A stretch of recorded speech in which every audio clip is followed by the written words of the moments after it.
Sinpo TV kembali hadir bersama saya Sri Dewi Andayani dalam berita pilihan selama sepekan. Jalani sidang kode etik Baradae tak dipecat dari polisi. Tiba di Jakarta, Kapolda Jambi langsung mendapat penanganan medis di Rumah Sakit Polri. Tinjau normalisasi Kali Ciliwung, Jokowi targetkan normalisasi selesai di 2024. Transportasi MRT akan miliki jalur baru di Jawa Barat. DPR yakin Istana setujui keputusan Amali lepas jabatan Menpora. Berikut berita pilihan selengkapnya.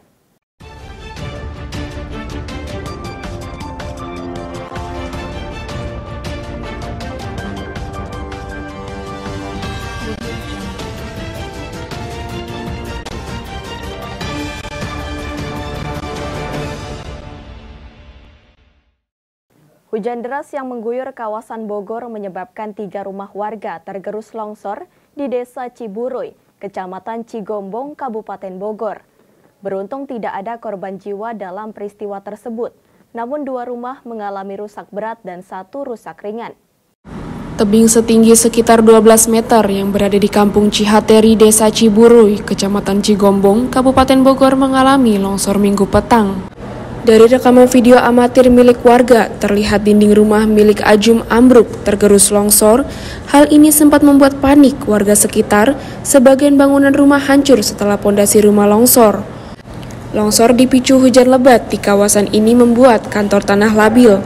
Bencana longsor juga mengakibatkan akses jalan warga turut terputus. Warga terpaksa tidur di tenda pengungsian sementara untuk menghindari terjadinya longsor susulan.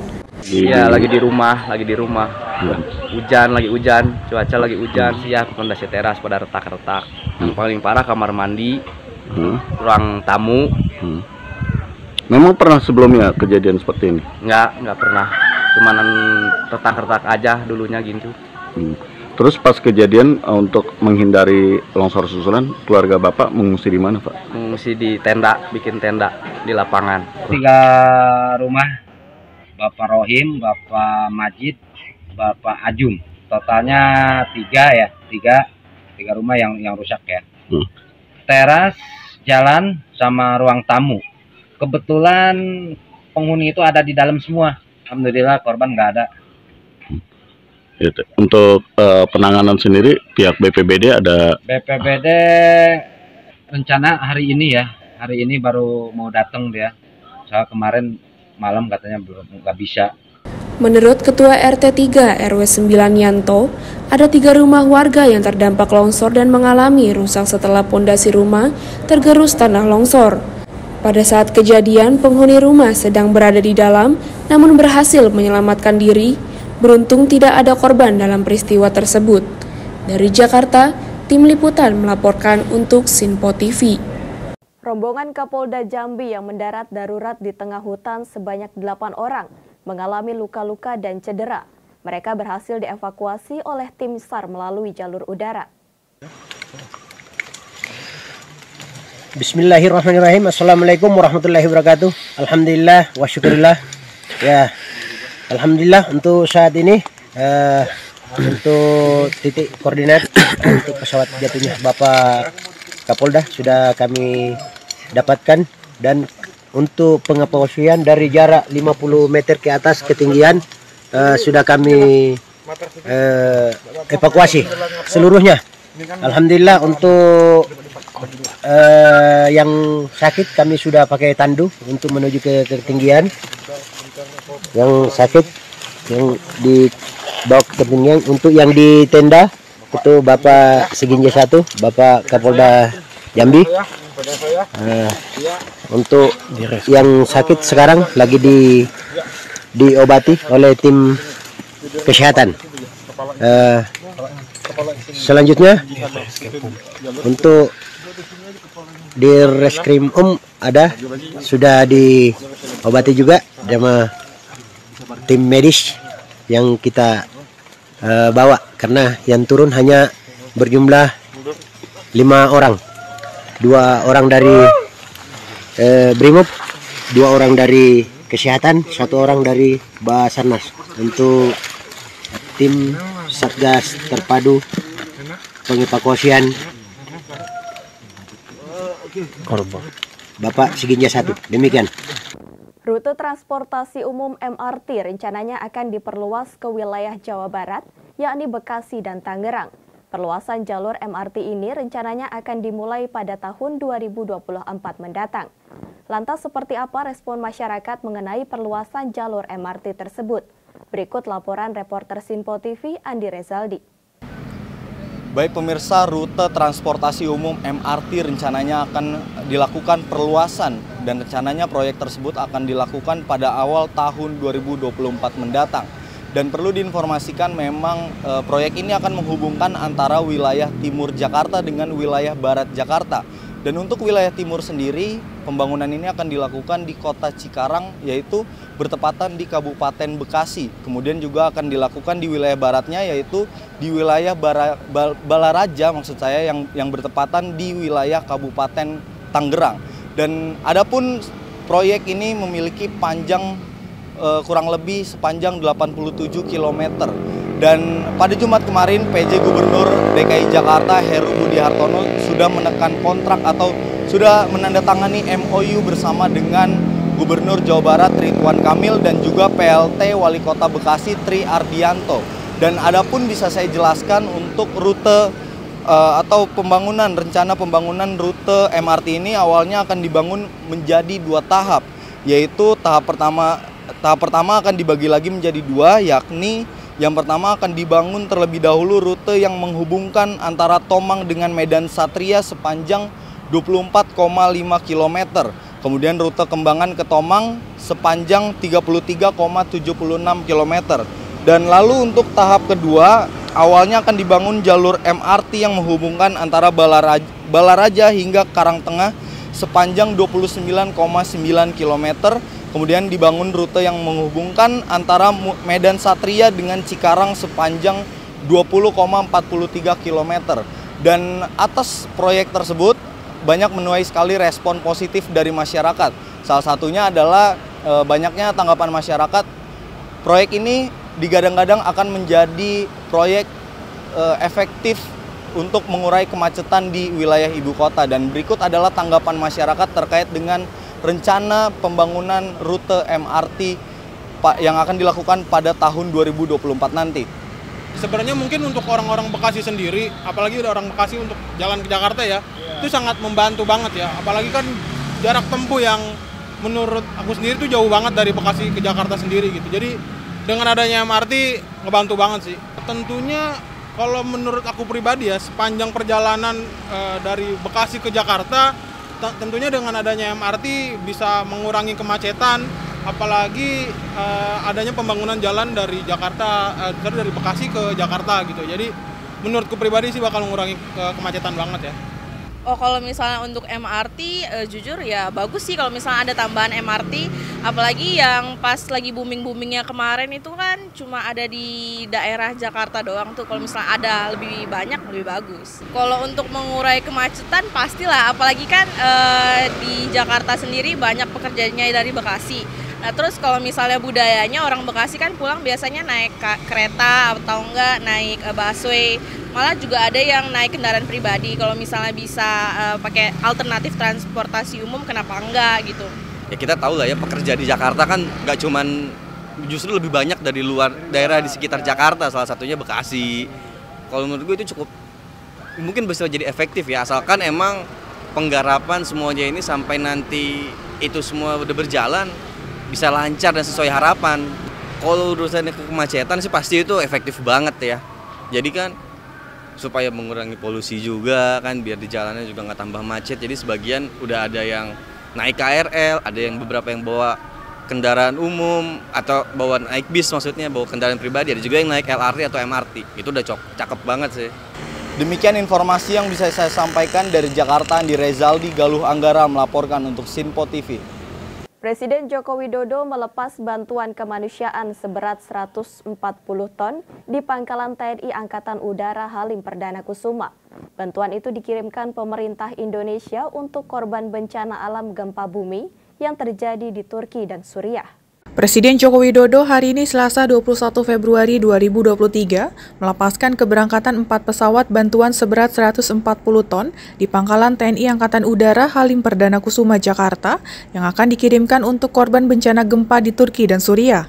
Dalam pelepasan bantuan kemanusiaan, Presiden Joko Widodo turut didampingi oleh Menteri Pertahanan Prabowo Subianto, Menteri Luar Negeri Retno Marsudi, Panglima TNI Laksamana TNI Yudo Margono, dan Kepala Kepolisian Republik Indonesia Jenderal Polisi Listio Sigit Prabowo. Presiden Jokowi mengatakan, sebelumnya pemerintah Indonesia telah mengirimkan bantuan berupa tim SAR dan tim medis, serta rumah sakit lapangan untuk evakuasi para korban. Jokowi menyebut ada 4 pesawat yang akan diberangkatkan mengangkut bantuan seberat 140 ton, diantaranya bahan-bahan makanan, selimut, genset, pakaian untuk anak-anak hingga dewasa, dan bahan logistik lainnya. Lebih lanjut, Jokowi berharap bantuan yang dikirimkan oleh pemerintah Indonesia dapat membantu dan dapat meringankan beban korban gempa baik di Turki maupun di Suriah. Diplomasi kemanusiaan terus-menerus dilakukan oleh negara kita Indonesia. Dan pada pagi hari ini kita akan mengirimkan 4 pesawat ke Turki dan ke Suriah yang berisi 140 ton bahan makanan dan bahan-bahan logistik lainnya yang sangat diperlukan di sana. Sebelumnya juga telah kita kirim tim SAR dan tim medis serta rumah sakit lapangan yang sangat membantu, plus juga pesawat Hercules yang sangat membantu awal-awal evakuasi korban-korban bencana gempa yang ada di Turki maupun yang ada di Suriah. Kita harapkan apa yang kita kirimkan ini nanti dapat membantu saudara-saudara kita yang ada di sana. Dari Jakarta, Jihan Nabila Galuh Anggara melaporkan untuk Sinpo TV. Ketua Komisi 10 DPR RI Syaiful Huda meyakini Presiden Joko Widodo akan mengabulkan keputusan Menteri Pemuda dan Olahraga Zainuddin Amali yang memilih fokus menjadi Wakil Ketua Persatuan Sepak Bola Seluruh Indonesia atau PSSI. Ketua Komisi 10 DPR RI Syaiful Huda meyakini Istana akan memberikan jalan kepada Menpora Zainuddin Amali untuk melepas jabatannya sebagai Menpora dan memilih fokus di PSSI. Hal itu merespon pernyataan Zainuddin Amali kepada Presiden Jokowi yang mengatakan dirinya akan concern di dunia sepak bola setelah dimandatkan menjadi wakil ketua organisasi tersebut. Menurut Huda, publik hanya tinggal menunggu sikap Jokowi terkait pernyataan Amali. Adapun 2 hal yang dapat dilakukan Jokowi nantinya, yakni ad interim atau menunjuk langsung Menpora yang baru. Khusus untuk Pak Zainuddin Amali, ada 4 pihak yang menurut saya harus secepatnya bersikap. Yang pertama pihak Istana, yang kedua pihak Pak ZA sendiri. Dan tadi kita sudah mendengarkan Pak ZA menyampaikan saya harus memilih di antara 2 ini, apakah akan concern full ngurus sepak bola atau tetap concern sebagai Menpora. Nah, beliau tadi sudah menyampaikan, sudah lapor ke Presiden, beliau ingin concern di bola, dan Pak Presiden menyampaikan tadi kalau dengar ceritanya Pak Zainuddin Amali mempersilahkan. Ya, artinya tinggal kita tunggu, walaupun ini tidak bahasa eksplisit ya, gitu ya, tapi secara implisit menurut saya Istana saya kira mengkabulkan atau memberikan jalan kepada Pak Menpora untuk kelihatannya melepas jabatannya sebagai Menpora dan fokus sebagai Wakil Ketua Umum PSSI. Itu sebenarnya sudah terjawab hari-hari ini kalau pertanyaannya tadi itu. Berarti ada posisi kosong begitu di Menporanya, tinggal melihat sikap dari Golkarnya seperti apa, Pak? Nah, tentu secara politik dan administratif politiknya ya kita tunggu apakah pernyataan Pak Menpora tadi yang menyampaikan Presiden setuju, apakah langsung akan di follow up oleh Presiden, langsung menunjuk, bisa dua hal kan, bisa ad interim atau langsung ditunjuk Menpora baru, ya kita lihat minggu-minggu ke depan seperti apa. Dari Jakarta, Sri Dewi Andayani, Dava Rizkiano melaporkan untuk Sinpo TV. Tim evakuasi gabungan telah berhasil mengevakuasi 4 orang dalam kecelakaan helikopter yang membawa rombongan Kapolda Jambi, Irjen Rusdi Hartono, di dalam hutan Bukit Tamiyai, Kecamatan Batang Merangin, Kabupaten Kerinci pada Selasa 21 Februari 2023.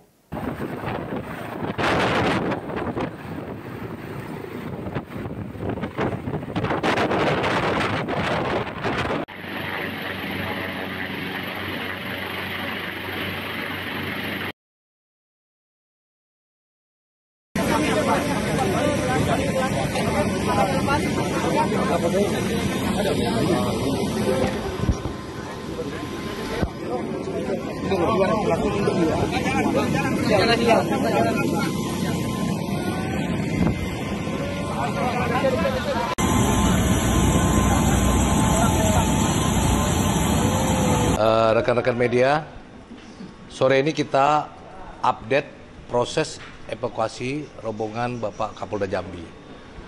Kami sampaikan evakuasi telah berhasil mengevakuasi 4 korban. Yang pertama pukul 14.27, di mana tim dengan menggunakan heli milik Polri telah berhasil mengevakuasi 2 korban. Yang pertama adalah Kopilot AKP Amos Sitompul. Kemudian yang kedua adalah ADC Kapolda Bribtu Aditya. Jadi yang pertama pukul 14.27 ada 2 korban yang telah berhasil dievakuasi. Kemudian yang kedua pada pukul 15.00 dengan menggunakan heli milik Polri telah berhasil mengevakuasi 2 korban lagi, yaitu Dirkrim Polda Jambi, Kombes Andri Ananta Yudhistira. Kemudian yang kedua Dirpol Air Polda Jambi, Kombes Pol Michael Mombunan.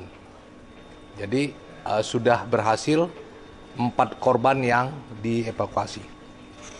Sedangkan 4 lainnya masih dalam proses evakuasi. Perlu saya sampaikan bahwa Kapolda Jambi mengutamakan anak buahnya dulu atau anggota yang dievakuasi. Jadi beliau lebih mendahulukan anggotanya dulu, baru nanti kemudian beliau dan sisanya. Jadi sisa 4 lagi. Kemudian proses evakuasi perlu kami sampaikan menggunakan metode hoist atau alat bantu angkat beban dengan menggunakan teknik rappelling. Jadi menggunakan tali dari helikopter dari bawah ditarik ke atas, ya. Nah, tentu proses ya juga melihat situasi dari korban, ya. Kemudian kami sampaikan bahwa saat ini 4 korban yang telah berhasil dievakuasi berada di pos Merangin, di pos Merangin. Jadi jarak tempuh antara dari titik lokasi sampai pos Merangin kurang lebih 15 menit. Kemudian nanti akan dilakukan penanganan awal, selanjutnya nanti akan diteruskan ke Rumah Sakit Bayangkara Jambi. Perkiraan jarak atau waktu dari pos Merangin ke Rumah Sakit Bayangkara Jambi membutuhkan waktu kurang lebih 1 jam dengan menggunakan transportasi udara atau heli, ya. Demikian itu update yang kami sampaikan.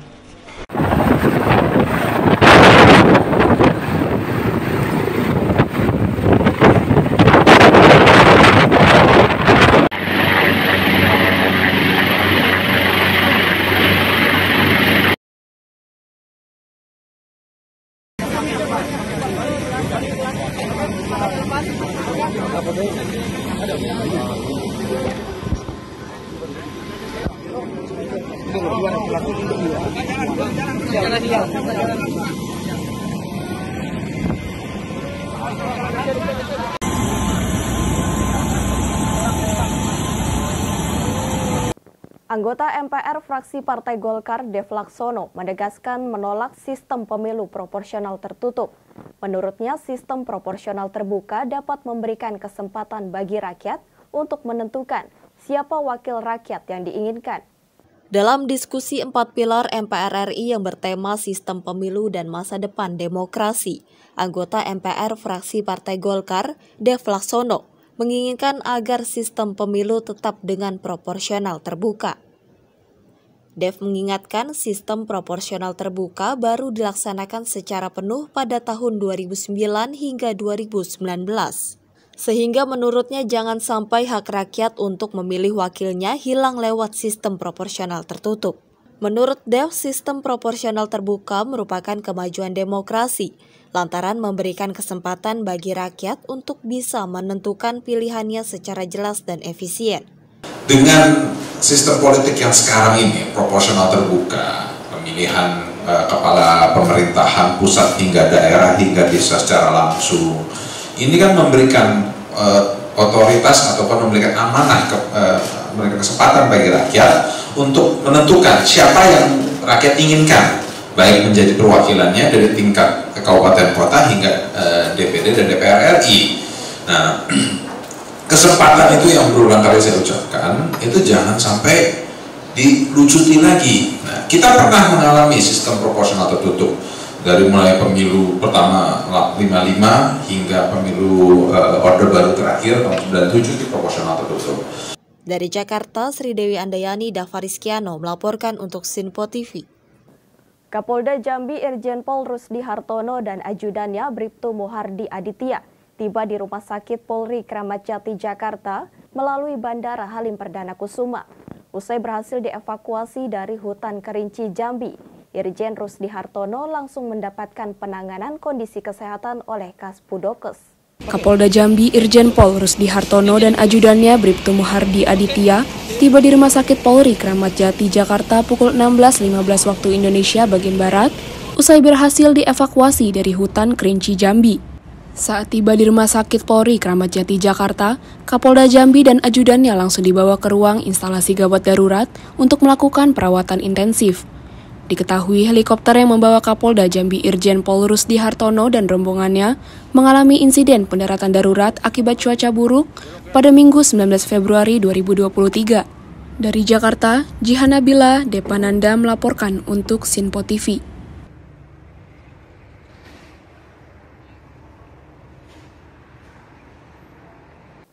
Kepolisian Republik Indonesia menggelar sidang Komisi Kode Etik Polri kepada terdakwa Barada Richard Eliezer pada Rabu 22 Februari 2023. Hasil sidang memutuskan dengan pertimbangan status justice kolaborator Richard Eliezer, Polri tetap mempertahankan terdakwa sebagai bagian dari Polri, namun tetap menjalani sanksi demosi selama 1 tahun.